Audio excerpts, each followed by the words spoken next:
I'm going to move on and introduce our third speaker, who is, oh, she's there already, fantastic. I have to say, I'm so happy she's speaking. I've known this lady for many, many years.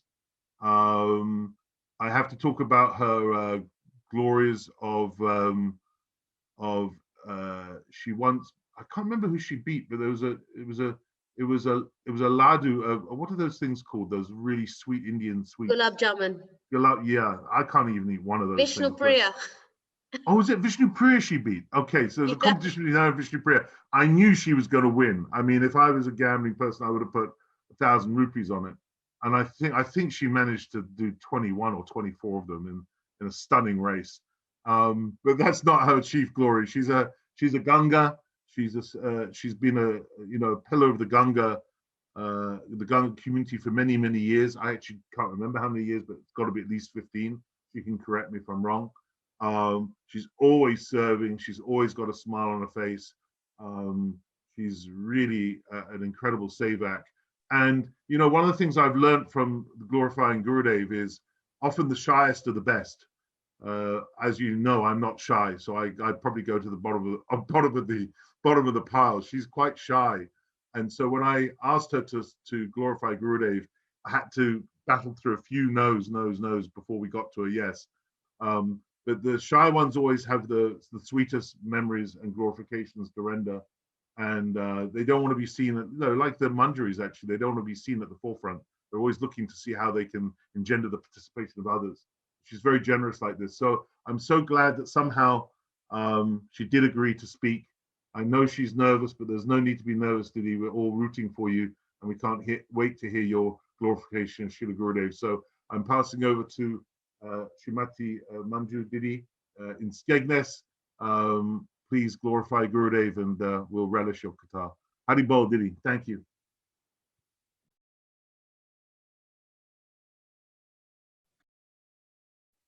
Manju, you just have to unmute.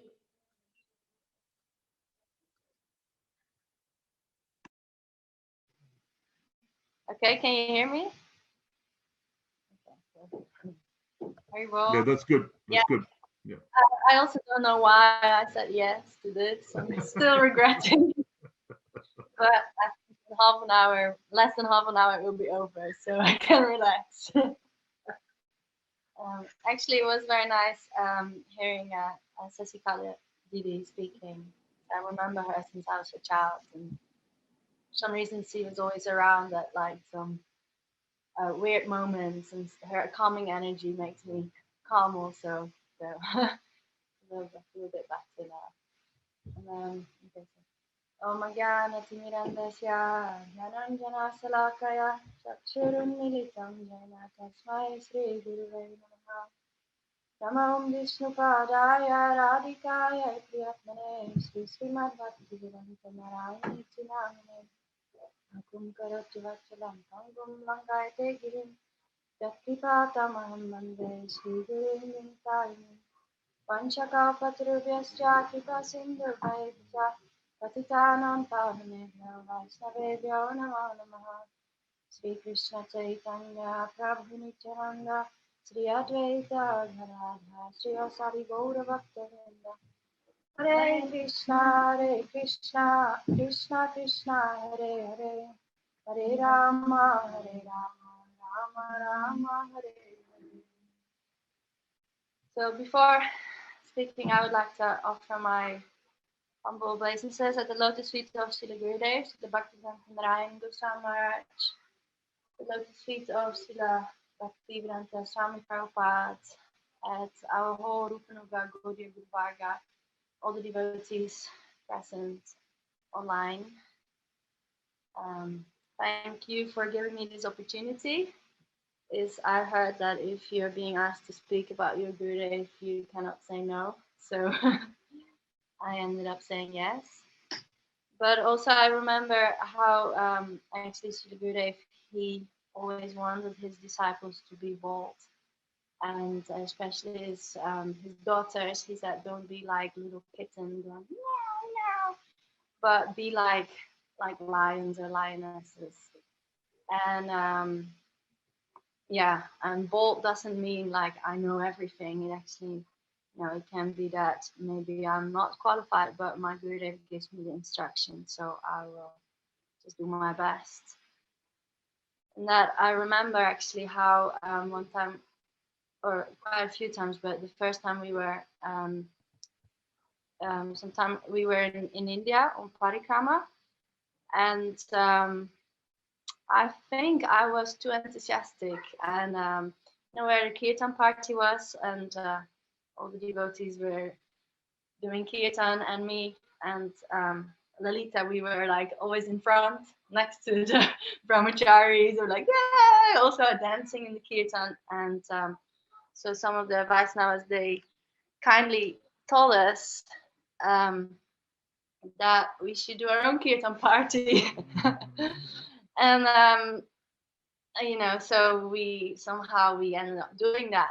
At that time, I think I was like 17, and I wasn't so long in Krishna consciousness, and I didn't actually know much. I couldn't really play mridanga properly, or we didn't know how to do kirtan properly. But anyway, we just did it every day. Maybe some of you might remember us going out in Brajmanda, just walking around with like a few of us with some mridanga kartas, one small hand mic, and going Hare Krishna, Hare Krishna. And it was incredibly embarrassing. But somehow all the Vaishnavas, whenever they saw us, they would be like, "Hey, kirtan, where's the kirtan?" And also many times Gurudev would see us either coming back from parikrama, or he would come on to some places, and he would see us, and just the smile on his face, and he was so encouraging. He was like, "Yeah, kirtan." He really, really liked it also. So remembering how pleased Gurudev was. Oh, someone is saying that I'm in the shadow. Remembering how pleased Srila Gurudev was to see us silly girls boldly following the instructions. So therefore, I'm trying to please Srila Gurudev also today and speak something about his glories. And so actually, I was thinking about how Srila Gurudev, when he first came to the temple in Devananda Gaudiya, he met his Gurudev. He actually came to his Gurudev, and he just offered himself to his Gurudev. He said, "All the love and affection I have for my family and for everything in this world, I'm giving at your lotus feet."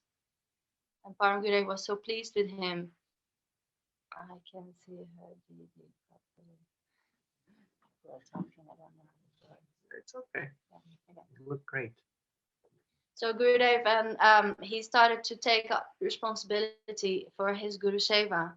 And actually, I was thinking about how Srila Gurudev, he actually took up this full responsibility for Chaitanya Mahaprabhu's mission, and he went everywhere around the world to distribute that which Chaitanya Mahaprabhu wanted to distribute, isn't it? And just like we always hear how Chaitanya Mahaprabhu came, and he wanted to distribute this this Manjari Bhav, this service to Srimati Radhika. And actually, if it wasn't for Srila Rupa Gosvami, then no one would have known about this. They wouldn't have known, like in the Young Kali Rupa song is said that no one would know the difference between Mathura and Vrindavan, Madhurya, and all the different moods and the glories of Srimati Radhika's love. So this was Srila Rupa Goswami who fulfilled the innermost desire of Chaitanya Mahaprabhu. And following his line, Srila Gurudev, he did the same, isn't it? He went everywhere in the world, and he inspired everyone, and he very clearly established this. He established like what is our goal.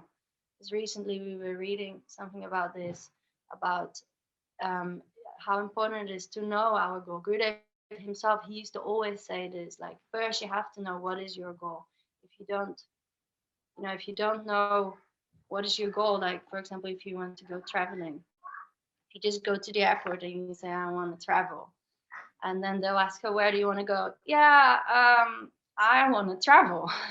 If you're not very precise about where you want to go and, what's your destination, then you will not get very far. Also, if you want to go and study in the school, especially, the first few years you go to primary school or whatever, but then after you go to university, and you need to know what you want, what is your goal, to be able to actually achieve anything. So same way in our spiritual life, Gurudev, he used to put a lot of importance on knowing what is our goal.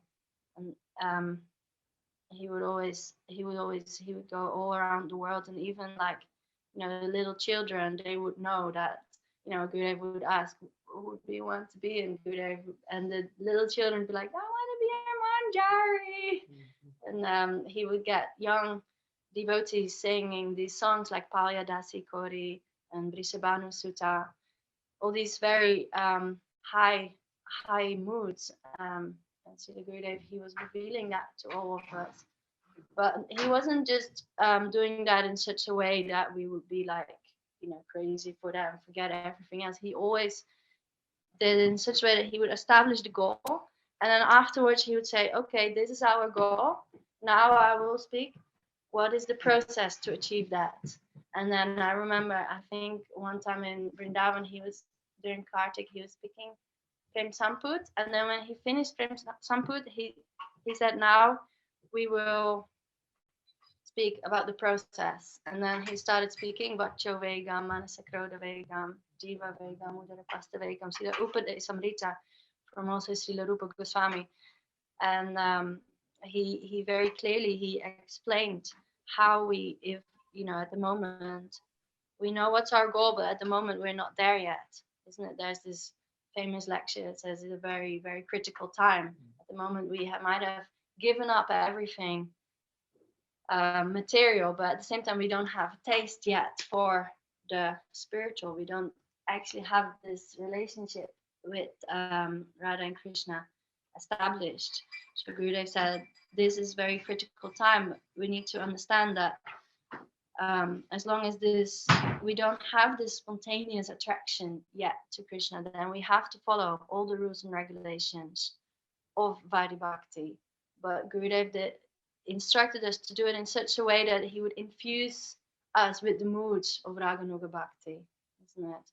And actually, so in this way, from the beginning of our practice, we can have our goal in mind. And if we have our goal in mind, it's so important to have our goal in mind, because if we don't have a goal, then any little obstacle that comes, I want to give up, isn't it? Like any discomfort or anything, it becomes a little bit difficult. At first we're like, yay, very enthusiastic, and we think very soon we will be, in the spiritual world. I'm a Manjari very soon. But after some time practicing, we realize that, oh, I actually still have so much lust, I have so much anger, I have so much greed, all these anarthas are popping up, and I have problems waking up for Mangalarti. So many obstacles, and so many, I have so many material conditionings, and that at some point in our practice we're going to have to give this up. And knowing what's our goal, this gives this determination to actually keep going and not losing our faith and our hope.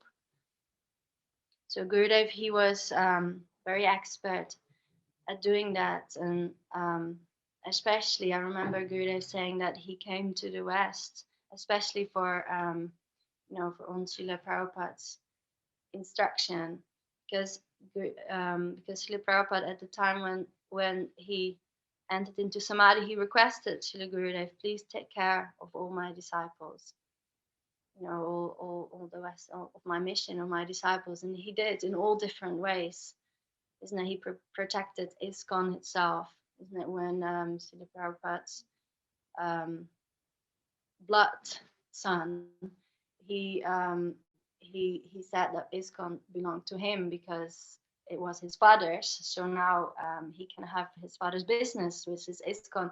And it was actually Gurudev who went to court and who protected ISKCON. He got all the evidences explaining how Srila Prabhupada had taken sannyas, which means that he's not anymore, connected with his family, so it does not belong to his family. And in so many different ways, Gurudev, he protected Srila Prabhupada's disciples and Srila Prabhupada's mission. He continued, and he came to the West especially for this, to help and re-inspire everyone. Gurudev was saying, everyone has become so weak. I'm coming here to remind you of Srila Prabhupada's glories. And what he did, I heard many times from Srila Prabhupada's disciples, how Gurudev came and he opened up this treasure chest, isn't it, of Srila Prabhupada's books. Gurudev used to say that the key is in the hands of the sadhu. So Srila Gurudev had the key to Srila Prabhupada's books, but especially to Srila Prabhupada's heart. And he kind of made sure that every one of his disciples understood what is this goal, what is our parampara about, what is this. He explained the difference between Rupanuga, Raganuga, Bhakti or Bhajan. I don't know. He explained everything, really.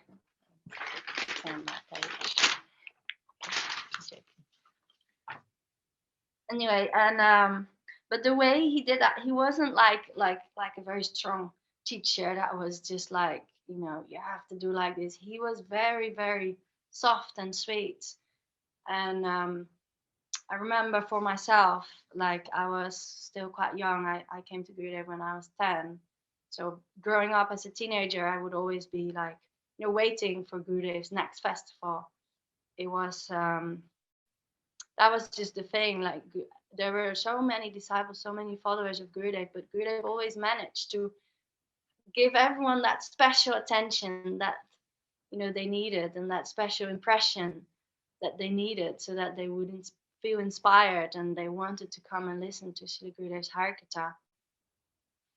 And one time I heard one devotee, she was saying that when she first came to Krishna consciousness, she got like a little taster of Harinam. When you go to the shop and they advertise this new product, and they give you like a sample, like to try a little bit, and if you like it, you can go and buy the product. So in the same way, this devotee, she explained how when most devotees, when they come to Krishna consciousness, they get a little taster, a little sample of something. And this devotee, she was saying that like when she first started Krishna consciousness, her chanting was, she just experienced a lot of ecstasy and bliss, and it was really deep, her chanting. And then she noticed that after some time it went away, and she didn't experience that anymore. But then from that, she had been practicing for so many years, just with the hope to get that taste back. So I'm thinking about that, I was thinking, I don't have any magical experience like that. I never had any like taste for chanting but then actually thinking about it, I think that's what Gurudev did. He came and he gave this taste with his love and affection, and he just was so kind to everyone, and at the same time giving this goal that everyone was, yeah, I want to practice. And then, when Gurudev left, it's like this taster was finished, and now we actually have to work and, start the process and accumulate money to again one day have this experience, this love of Srila Gurudev. And we have to go deeper into our heart and actually not only look at his beautiful blue eyes and his sweet smile and how peaceful I feel when Gurudev isn't there, but actually I have to look in my heart and try to connect with his teachings, understanding that everything that happens around me is Gurudev's arrangement and is his love and affection. And Gurudev, most of the time, he used to say, I want you to apply these teachings. I don't want you to just externally do all the activities, but actually from your heart, connect with it, apply these teachings, because it is going to work. Many devotees, they had been practicing for many years, like 30 years, 40 years, and they had lost some hope, they had lost some faith. But Gurudev came and he said, actually, you have to, there is a loophole in your chanting, your practice, then you have to check your pulse and see what is happening. Why are you not progressing? Because Gurudev is saying, look, he is very boldly, he's saying, look at me, I have been practicing, and from the beginning I started chanting 64 rounds, and from the beginning I was absorbed, and I can say, Gurudev was saying, I can say that I have so much realization, and I know that this process works, and if you are following as I'm telling you, then also you will experience this. You have put your faith in me, Gurudev used to say. And in that connection, I just wanted to end with reading something very small from Srila Gurudev.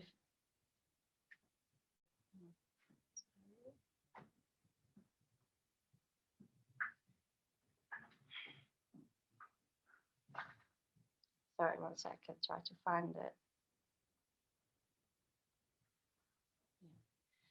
Srila Gurudev, I found this very beautiful. Gurudev, he's actually promising us that he's taking responsibility for us. This was a lecture Gurudev gave in Australia in 2002. And he's saying, why have I come here? And why am I traveling here and there? Why have I invited everyone to come here? And why am I touring everywhere in the world? What is my mood and mission?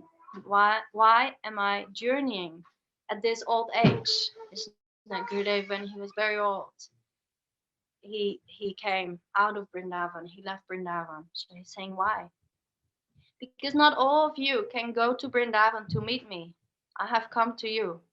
Local persons and foreigners, children, girls, boys, and old persons are all coming here to meet me. If I do not come, all will be weak. So Gurudev is saying, everyone will be engaged in sense gratification, and they will give no importance to religious topics and activities. They will forget all these things. Sometimes, therefore, Krishna sends his many associates. For example, Narad Rishi is always touring here and there. And this is the tradition of our Guru Parampara. This is why I have come. I think this is very important still also, because now that Gurudev is not physically here, we can still remember that actually this is why he came. You know, so even though he's not physically coming again, still we need to connect with this and, you know, make him proud of us.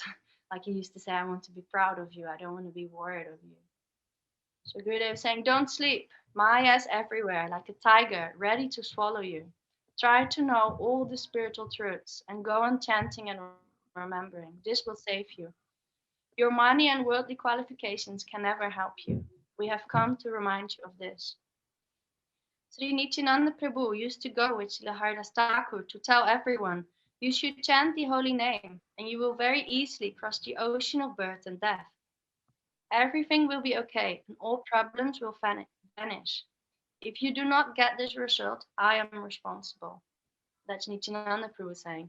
So Gurudev saying, I am also telling you the same thing. Chant. All responsibility will be on me if you are not happy. If you chant in the correct process, in the process I have been explaining to you, you must be happy.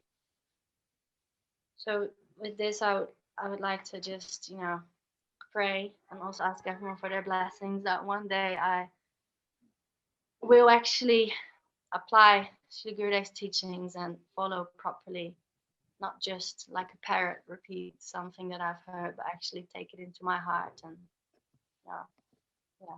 Thank you very much. Hari Bol.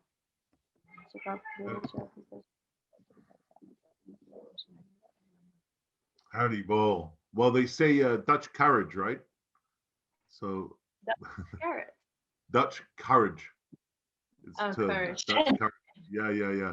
I didn't get a hint of nerves, did he? That was fantastic. I'm so glad that you finally accepted the challenge. And I really felt when asking you how much Gurudev wanted you to speak, and how it was beautiful because you went back to the basics. the basics, which were how Gurudev, I've heard him referred to as the Prayojan Guru, the Prayojan Acharya, you know, reminding us of our goal. And the philosopher, the German philosopher who Rakshak Sridhar Maharaj particularly liked was a gentleman called Hegel, and he used to refer to human beings as teleological beings, which means beings governed by purpose. When we have purpose, when we have the goal, everything else in the universe then arranges itself to reach that goal.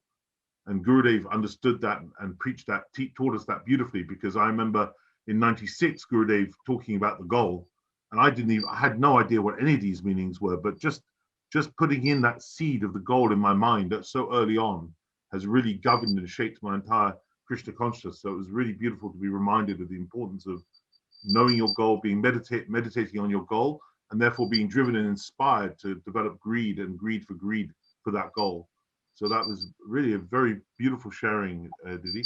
And I know Gurudev is very, very, very happy with you. So you should be filled with his love and grace and mercy right now. Hare Krishna. Thank you so much. Ishadari, did you want to add anything to that if your internet's working?